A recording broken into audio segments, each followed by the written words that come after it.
it's Raven and welcome to another Monster video. And please, I have a very big disclaimer, please listen to me. I'm going to rank all of the Monster characters today. First of all, I already made a video and also edited it, and I really wanted to upload it. But I realized that I didn't like this video because it is so incredibly hard to rank every Monster character. Let me explain.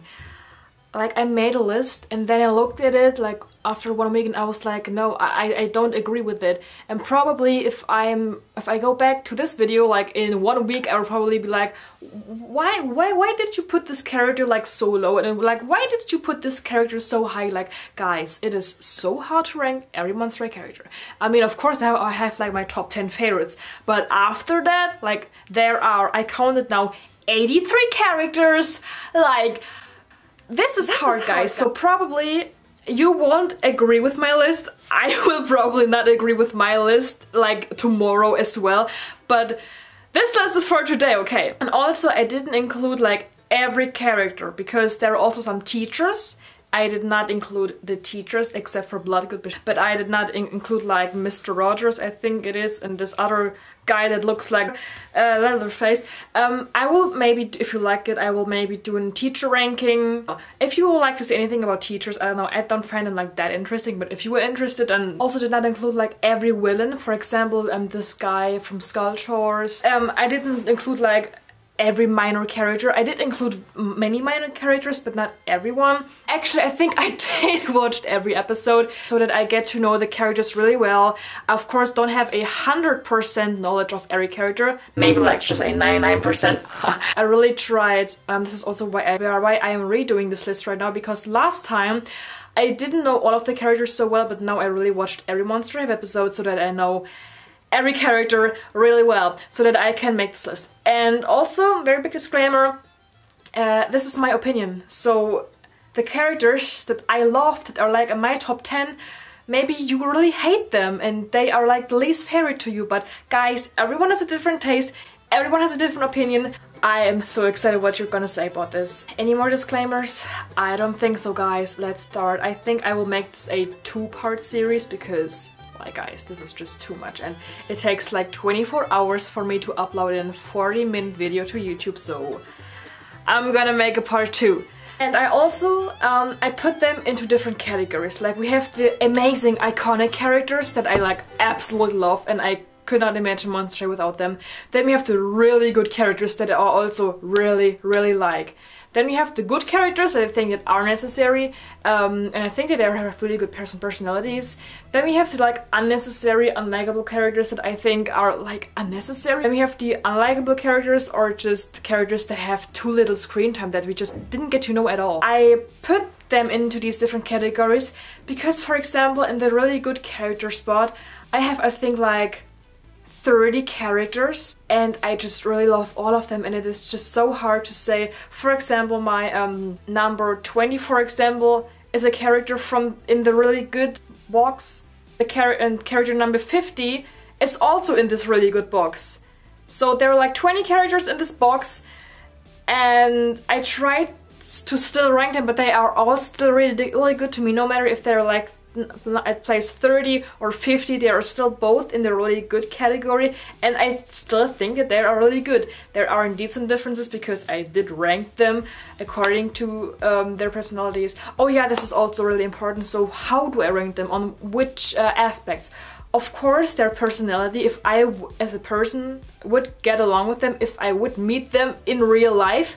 Then also how they are portrayed in the webisodes and the movies, how their personality is, if they're likable, how they behave, and even if they might be unlikable, like to other characters, maybe I still like them, like how they are. And I also will explain that with every character, like even if they're villains and if they have a deep meaning and like a really deep character, then I will put them high. And also, of course, how they look. It's also like sometimes you're really blinded by your beauty. For example, in Katrine's case, like she has like more weaker personality, but she's still high up on the list because I'm just like, Katrine is my girl, okay, stop it. I still try to put her not that high, but you will see, guys. Okay, I think there are many disclaimers right now. I hope you are okay with that. Please don't hate me. I know this list might be weird to some people, but let's start with my number 83. Let's start with the unlikable, or just characters that got too little screen time. And numbers 83 to 81, we have the Zombie Gaga.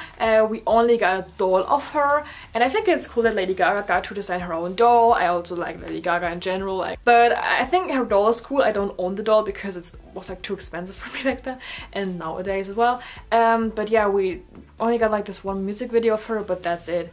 82, we have Dana Treasure Jones. This is a reboot character that never got a movie or an episode. I think it was planned that she gets an episode, but we didn't see anything, so this is why she's there. And then at place 81, we have Wydonna Spider. And guys, I love Wydonna so much. I mean, I just don't know her character. I also don't own like the original doll. I have the Fashion Pack doll, but this doll does not come with a diary, so I don't know if the real, like, she's an SDCC exclusive. I don't know what stands in her diary. Maybe we get some knowledge of a character in there, but I don't own it, so she's just a character that I don't know, so this is why she's low on the list, because I just simply don't know her. Okay, now I come to the characters that actually get featured in the episodes and movies. So at place 80, we have this guy, like, guys, I am not gonna even look up his name because I don't give a freak about him. I think he's like Claudine's boyfriend in the new episodes. I have no idea. I also, please don't comment his name down below. I don't care about this guy. No, sorry. He gets just at place 80. Now 79, we have Monica. Yeah, my favorite villain ever. I love her so much. No, I find her very unlikable. I just like the animation of her eyes that always glow in the dark. I think this is really cool. But no, she's, sorry. She's just 79. 78, we have Ari Huntington. She's like always was as a singer, dressed up as a normie, but she's actually a ghost. So this is kind of interesting. This is why she's a little bit higher than Monica. But her dolls are so ugly. Like, when you look at an Ari doll, they don't even have a nose. I mean, she has a nose, but it's not like visible because now we come to the next category. Like, these 6 characters that I already mentioned were like the worst of the worst. Now we come to the characters that are not reboot characters, except for one, okay? But I really like them. At 76, we have Sylvie Timberwolf. This is the only reboot character that is actually in the unnecessary / unlikable character, because I think that her character design is so beautiful. Don't get me wrong, I love that so much. She's like a mix between Claudine and Catherine, so this is perfect. And I just love that she can also turn into a wolf, and I actually like her story at the beginning of the movie Electrified, that she got chased by the police and that she like tried to hide. I think if she wasn't a reboot character, she would have so much potential and she would be such a great character. But unfortunately, they did nothing with her in Electrified except to put her in this band with this other dude. Like, I don't freaking know. She's very beautiful, but just goes place 77. Now 76, we have Slow-Mo. He does not talk like ever. I mean, he's a zombie. How could he talk? But still, he's Gulya's boyfriend. My only character trait is that he is Gulya's boyfriend. This is kind of weak, so this is why he's only at spot 76. At 75, we have Gilda Goldstag. I don't know, I watched many episodes. I think I did not hear her speak once. I might be wrong. I probably am wrong. Don't hate me in the comments for that. But I really like her doll. I think she is super pretty. But yeah, because she has like no real deep character, she's only at place 75. 74, we have Posey Arif. I find her the most annoying bitch ever under the sea. She's a daughter of Poseidon, and I find her very unlikable because she made the movie Great Scary Reef seem very ridiculous to me, so I didn't like that. 73, we have Calliope, the little sister of Laguna. I think she was a kind of unnecessary character. I mean, it was cool to see Laguna's home in the movie Great Scary Reef, but like, she didn't really do much. Like, she was just there and like was kind of an emotional support for Laguna, but that's it. I mean, Laguna treated her like shit, so there goes that. 72, we have Tori. This is this vampire ghoul that always appears in the episodes and the movie Fright On. She's like the villain that hates Draculaura. Actually, she also appeared in the movie Fred's Camera Action. She's just a little background character, and we are all just so mad that we never got a doll of her. I think she's like the evil necessary. Like, we need sometimes evil characters that are like villains, okay? So she's not very likable because of course she isn't villain, but I still like, she needs to be here, okay? 71, we have Dalla Doubloons. She's like this wannabe pirate, and like the wannabe aspect is not really cool to me. She appears in the movie Haunted. I think her personality would just really annoy me in real life, and this is why she's so low on the list. At 70, spot 70 gets River Styx. Other than her look and her name, I think she's pretty boring. She's just like the daughter of the Grim Reaper, and she also does not play a big part in the movie Haunted, so she has no really deep personality, like no deep character. This is why she's so low. 69, we have Carrie and Pearl. They actually do something, like they drive the plot and get scary a little bit further, so this is why they are pretty up high on the lower list, if that makes any sense. 68, we have LED from Boo York. You might hate me for that, but I think that she is very unnecessary and annoying. I mean, the only thing she does is being the DJ. I mean, she gets these signals from Astronova, and she's like the reason, one of the main reasons why Frankie calls Colia, and then Colia figures out how to like literally save everyone. But I just find her very unlikable, and this is just my personal taste. I'm sorry for that. 67, we have Iris Klops. I just recently watched the episodes with her and Manny, and I just find her character to be like very unlikable. Her only character trait in these episodes is that she's in love with Manny, that she only has an eye for him. This is like no deep character. Next up we have Amanita Nightshade.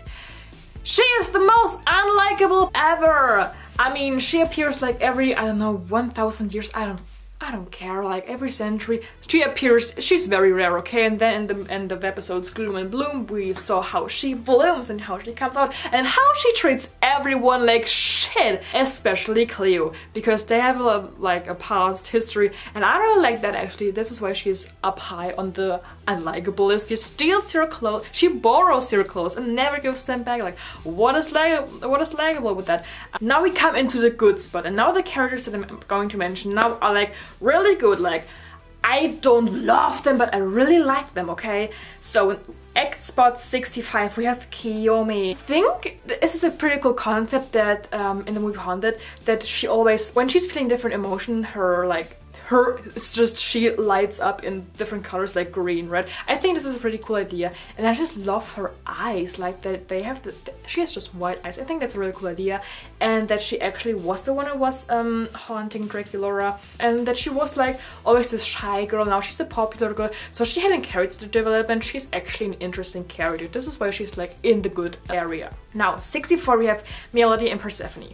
They're just background characters, and they're like the chicks that walk behind Lorelai, and they are featured in so many episodes, but they never talk, except for one time in Sparky Reef when Lorelai is deep down there in the sea, and they're lying there, and then they talk to each other, like they talk and they say, oh my god, we are like so happy that Lorelai is right now not here. And I think that one line was actually pretty groundbreaking, because I mean, we also got a little backstory of them. We saw in the one episode how Lorelai and Melody and Persephone met in prison, like in freaking prison, for a children's / tween show, to show that they were like in prison. Like, that's cool, that's what I liked as a child.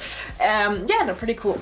And then at spot 63 we have Lorna Mcnasty. She's the daughter of Loch Ness, so she always photobombs everyone and everything. I hate that, and she's always just so happy. And then there was also the side plot with Gil, that Laguna thought that Gil and Lorna are now together. I'm also gonna rank the monster relationships because somebody requested it, and I'm gonna tell you now, Gil and Laguna's relationship is not gonna be high up, because I think that their relationship is so freaking toxic. But okay, Lorna, not likable at all, but she's still in the good list because why is she even in a good list? Like, this is the reason why it's so hard to make this list, okay? I don't know where I should put Lorna. I just hate her. She should be like way down the list because it's just my personal preference. You might love her, but anyway, let's move on. 62, we have Andy. He was in character in the movie Skull Shores. He can transform into the beast. I really like that idea when monsters can actually transform into something else. I think this idea is really cool. Unfortunately, I mean, he isn't my good area, so that means that I really like him. But he didn't get any other screen time. I would love to see more of him, but I still really like him. At spot 61, we have Estrin Nova. She had only a small part in Booyark, but she has actually I mean, she nearly destroyed Booyark, so she's very powerful. And I think she also didn't stay the monster. And actually in the credit scene of the movie Booyark, we can see that she's on the phone talking to Raven Queen. Raven? Hi, it's Raven! Oh my god, I just realized that, by the way. My name has nothing to do with Raven Queen for Never After I. Even though she is cool. Okay, anyway, she's also purple hair. Oh my god, conspiracy theory. Am I actually a Raven Queen? Okay, yeah, she talks with Everwhite and Raven Queen on the phone, and we all know that the crossover between Monster High and Ever After I was planned. But what did happen? Reboot! Ha! Nice that we never got to see that. Okay, let's move on. At spot 70, at spot 60 we have Kirsty Trollson. Other than that one episode with how she got to Monster High because she wanted to beat Gulia in that episode in this game, like, she has no personality other than that she's good at video games and does not fit in her home country like with her brothers because they are like big trolls and she's like the small, just video gaming troll. Like, what are her other character traits? I mean, unfortunately, with Betsy Claire, Easy Dawn Dancer, and Kirsty Trollson, they were the last new original, not reboot characters that got a doll and got introduced in the episodes. So we didn't get to see a lot of them, but yeah. Unfortunately, this is why she's only in the, just in the good spot. I mean, spot 60 sounds so bad, but I love her. I mean, I have the doll, I just bought her, so. 59, we have Poltergeist. And I think at his role in Haunted, he was just a total freak boy. Because on the one side, I think it's really cool that he is this rebel and that he also gets these attention chains because he's like the bad boy and that she's doing this graffiti and art. That's really cool. But how he treats Spectre, I think their relationship is so freaking weird. So this is why he only gets spot 59. 58 goes to Carla Merri. I think most people hate her and they would probably be the last spot in your list, guys. But Carla, I actually understood this villain really well because we got this flashback and I could just, I think, really relate to her that like her family was never there when she had a big show and everything, and then she turned out like evil. I can really understand that. 57 we have, you're gonna kill me for that because I think lots of people love her. 57 is mostly this king. I think that she is so annoying with her voice.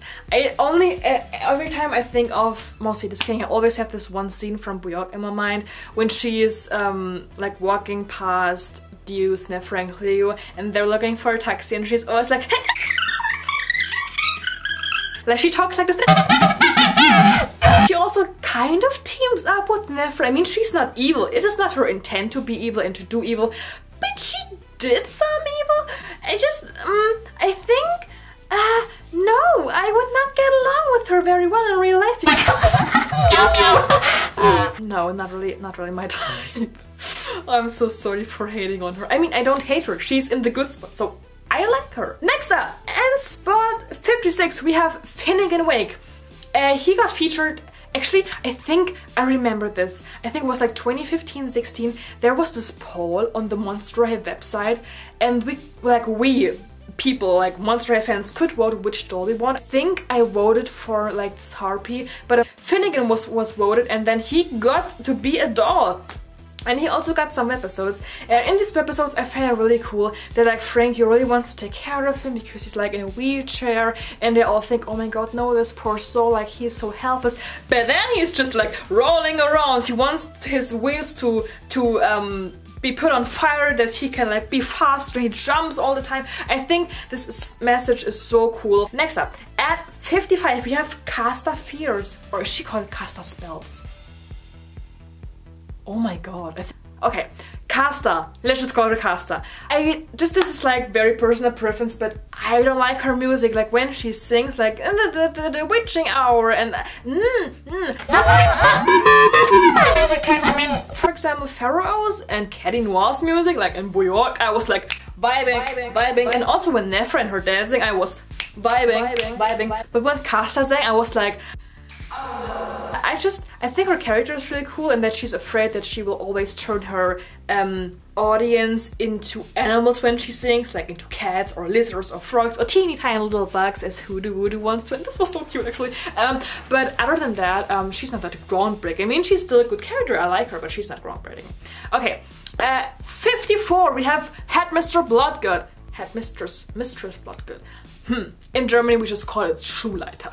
Okay, I think that she is so cool because she is a teacher, a headmistress that still cares a lot about her students. She's not like distant and mean to them. She actually supports them, and for example, she also tolerates very much. For example, when Claudia got accepted to the Scarers Academy, she wanted to take so many ghouls with her. I mean, it was Frankie, Draculaura, Cleo, Laguna, like a lot of them. And she tolerated that, that all of them go with her. I think this is really cool.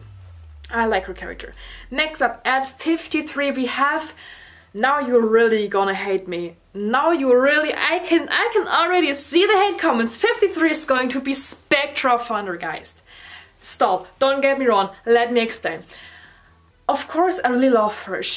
I love how she looks. I love her hair, I love everything. And I imagined if I were a Monster High student, and if there was this girl, this ghost, that can interrupt my privacy at any time because she's a freaking ghost, because she can fly through walls, and she always takes photos of me and then puts them on the ghostly gossip and spreads rumors about me. I mean, I would want to kill her, but I couldn't kill her because she's a ghost, and I will probably be leaving Monster High because of her. Because in Haunted, guys, don't get me wrong, I know that in Haunted she learned her lesson that it's bad to spread rumors, and she stopped with that afterwards. But still, I'm sorry that she's so low on the list, but I would be really pissed if she was like in the same school as me.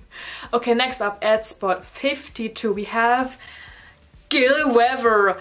He is so whiny, he is so annoying, he is so moody all the time, and why is he even friends with Laguna? Why is he even his girlfriend? He treats her like shit most of the time. I mean, sometimes he is really cool, like in this one episode where he's playing like this game, like this chess-like game with Juice. He's actually pretty cute. And also at the end of Escape from Sculptures, when he comes back with this dolphin army, I think that he's pretty cool as well. So he has his good moments. This is why he's not in the unlikable spot, but actually in the good spot.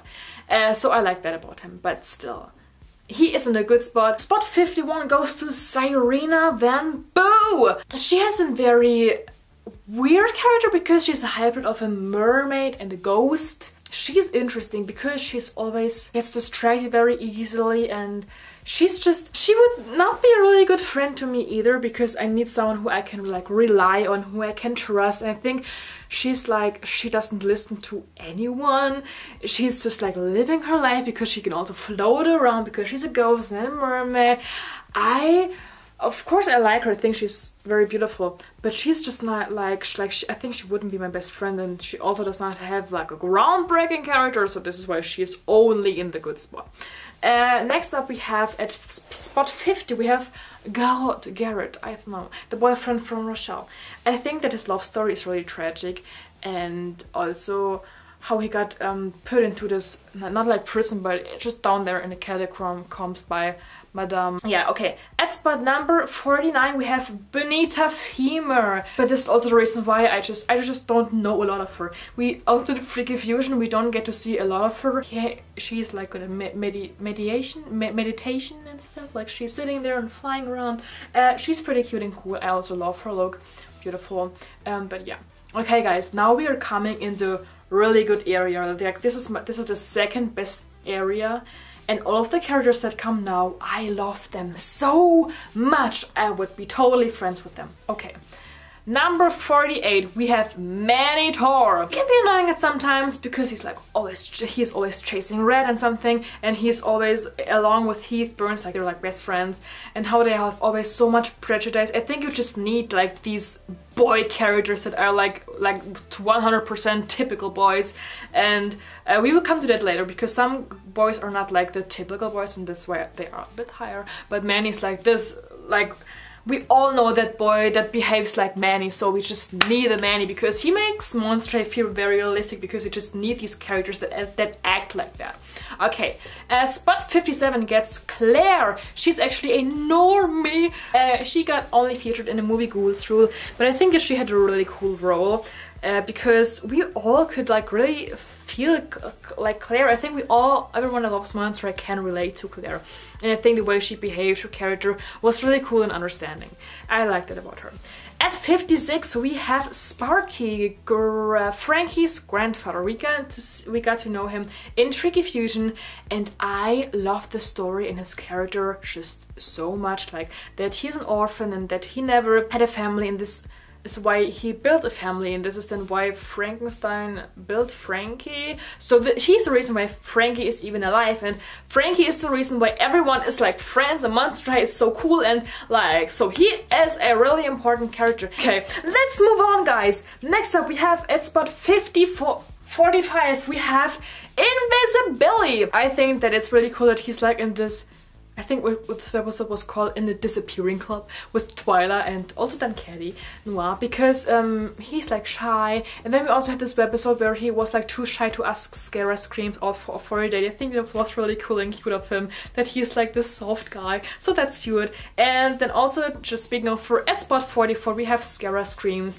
I think she has also a really cool character, that she is a banshee and that she can like read minds, and that I think she's a really interesting character, and I would have loved to see more dolls of her. 43 we have Claudia, Claudine's big sister. I remember being so excited when this doll came out, and just this character in general, because I just love the werewolf family, the wolf family, and I just love the idea that she's like wants to be a writer, like she is a writer, and this is really cool. At spot 42 we have another Fright Scour action new character, and this is Viperine Gorgon.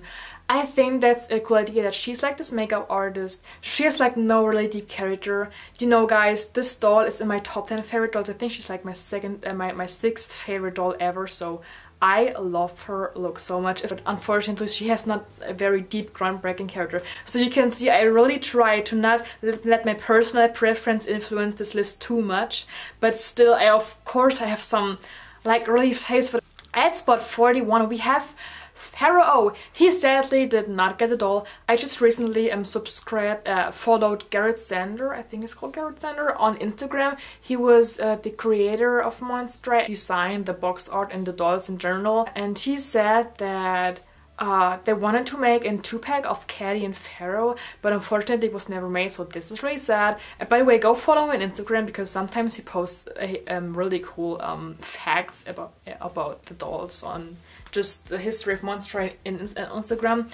40! Spot 40 goes to Hexiciah Steam. I know he's not a Monstray student, he is a teacher. Actually, he was a teacher like in 1916, I think it was. He's daddy, okay? Like, if I would have a dad in Monstray, it would be him. Like, he is so cool. First of all, he built Rebecca's team. This is so cool. And the fact that he also put the vampire heart from Elizabeth in Rebecca. Like, his ideas are just so creative and cool. And also in the Freaky Fusion, that's also why I ranked this movie pretty high up on my ranking of the Monstray movies list. He is so nice to everyone. Has very good ideas. He's also very understanding, and it's like he's not mean to his students. I also find it really funny that like Mr. Rogers was one of his students, and Mr. Rogers in the future always told everyone that he was like the best student, and then we actually got to see that he was pretty bad. So I think this is just a cool little side. Spot number 39 goes to you probably, I bet 80% of you don't know who this is, and this is Johnny Spirit. He did not get it all. He was only featured as a background character in the movie Haunted, and he got, I think, 1 episode of him. And Johnny Spirit, the story of him is just what really got me. This is why he's actually very high up on the list. I mean, place 39 is very high for this list. His story was that he got like sent into detention for, now hold your wigs, 3,000 years! ah! And I mean, we all know that Blackguard is like a really tolerant teacher, and like, what did he do to be in detention for 3,000 years? Like, did he kill the whole Monster High? I just think that this idea is so freaking cool. And then when he got out, like, Heath and everyone was like so scared of him, and he like went to his locker and everything was rotten and molded. Well, I think he would be such an interesting character if he like got a flashback to see what he actually did back then and everything. I think this would be so interesting and so cool. I loved it so much. At spot 38, we have C.A. Cupid. I'm just so sad that we didn't get to see a lot of her, because after a certain time she also transitioned into Ever After High. Her powers are really cool, but sadly we didn't get to see much of her because this is the reason why she's only at spot 38. 37 goes to Nathan Rod. I think the mixture, like, he's a hybrid of a unicorn and a zombie, and I find this mixture very interesting. Like how he behaves. I just don't like that, like, I think Frankie and Nathan don't make a really good couple. I don't know why they were set up to be boyfriend and girlfriend. I just don't really like their dynamic. Also in this one episode where he's like on the football team with the guys and that he's then finally able to play. This is really cool, and that he also scores and that they also win at the end, and he also has these healing powers because of his unicorn side. So this is really cool as well. And at spot 36 we have Marisol Coxey. I just love her character because she is from Monster Pichu, I think it's called.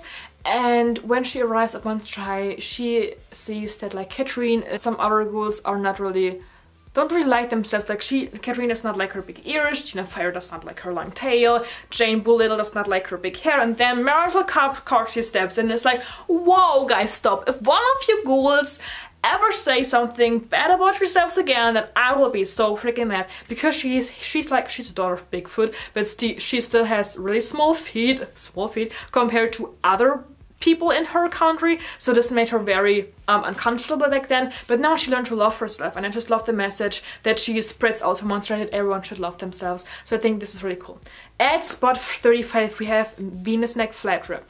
I think she's a very weird character because she got so many dolls, but she was like never the main character in a movie. She was always a background character. Even in the episode Gloom and Bloom, where you would think, okay, this is like an episode dedicated to Venus, she was like only a minor character. I think she was such a wasted character. You could have done so much with her because she's so pretty. At spot 34 we have Calliope Jellington. We only got to see her in the Freak to Chic episodes. They have like 3 acts, and I just love this message. I also love that she's like so tall, and I just love her doll so much. As I think Freak to Chic dolls came out in 2014-15, and when I saw her the stores the first time, I like cried because I wanted her so bad. So this is a really cool memory of this doll.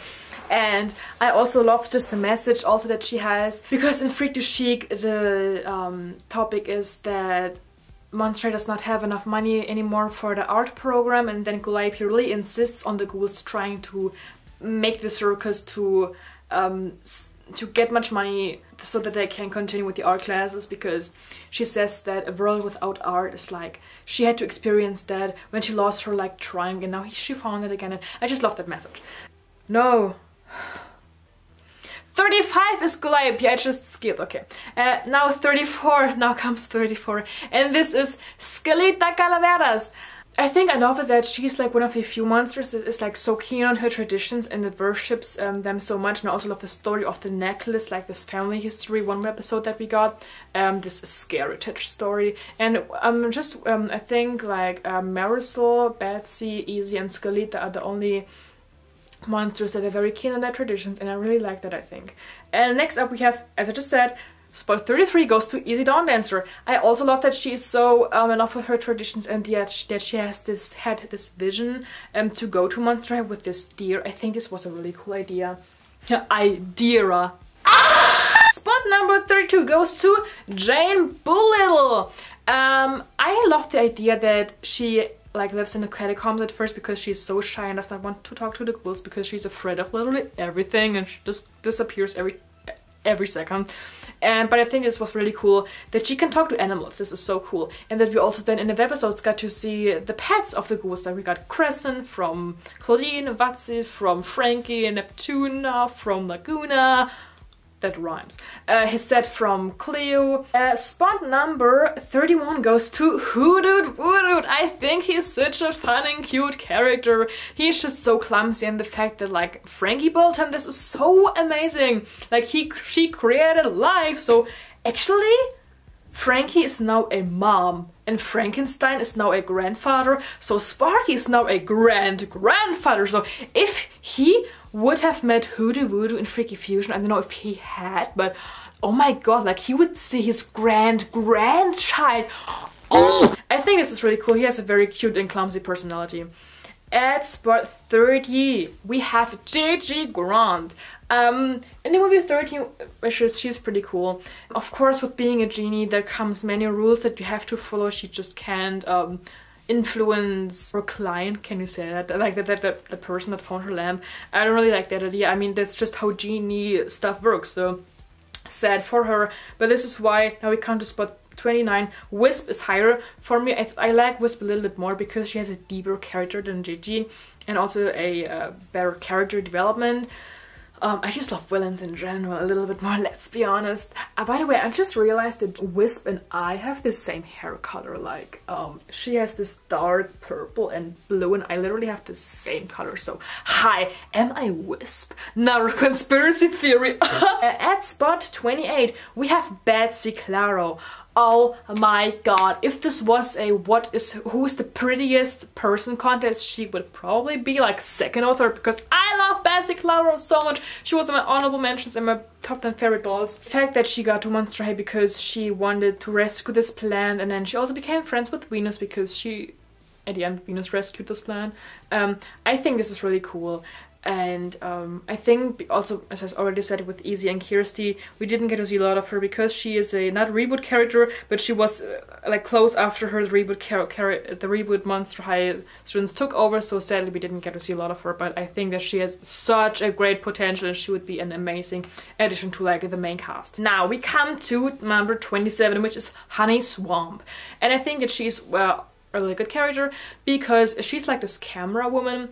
And she's very helpful and also very scary at sometimes because at the first time they meet her at the ship in Fred's camera action, and then everyone is scared of her, and I just kind of love her vibe. Like I think if I would meet her in person and if she was around me, I think I would really vibe with her. I think you can have really much fun with her. I don't know, I just get that feeling. So I just really like her. I don't know what it is about her. I think it's her eyes and the way she talks and moves. It's just like it gets me. At spot 26, we have Avia Trotter. I think that many people and also many monsters find her very unlikable when they first meet her because she is a hybrid and she is actually very insecure on the inside, but she does not show it on the outside. And I can really relate to her. I just can't understand the way why she behaves like that, and I can understand why she is so scared of people but does not want to show that she has this like hard shell but it's like soft on the inside. I think that she is actually a very interesting character and I would have loved to see so much of her. I would love to see like a full episode maybe just dedicated to her because I think that she is a very interesting character. We just unfortunately didn't get to see a lot of her. Now we come to spot 25 and this is like I think one of the best villains ever, and this is Valentine. Oh my god, actually no, he's called I think Kieran Valentine. I'm 100% pronouncing Kieran wrong, but guys, he is like, I already said it in my Monster High movie review, he is like so morbid, and I actually just found out because I watched the story of this guy Garrett Sander like on Instagram. Actually the Monster High people, and they wanted some characters to be actually lesbian, bisexual, gay, transgender, whatever. He actually was it wasn't a very present idea actually that he was supposed to be gay, that this is the reason why he's breaking the girls' hearts and everything, that he is just not in harmony with himself. And actually Gilda Goldstag was supposed to be transgender, but they always said that it was not like the right time.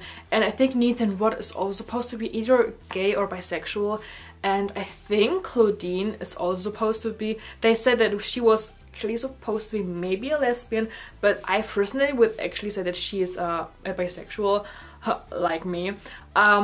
I think that this would be so cool. I mean, they said that they gave some hints in the diaries. I think it is confirmed that Kiyomi is a lesbian in her diary, and I just think that if this would be like official, like an LGBTQ plus Monster High character, oh my god, that would be so amazing. I would love that. Let's get back to Valentine.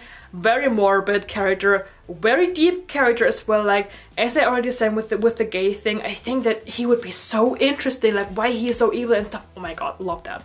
And now we get to spot 24, which is Elizabeth. I think her story is just so dark and cool that she had this pressure to be the vampire queen, and this is the reason why she then became an actress. And just her whole story, she's also so old, so her life has been, she's been living for a long time, and she experienced a lot of that and a lot of in her time. So I just think that she's a really interesting, cool character.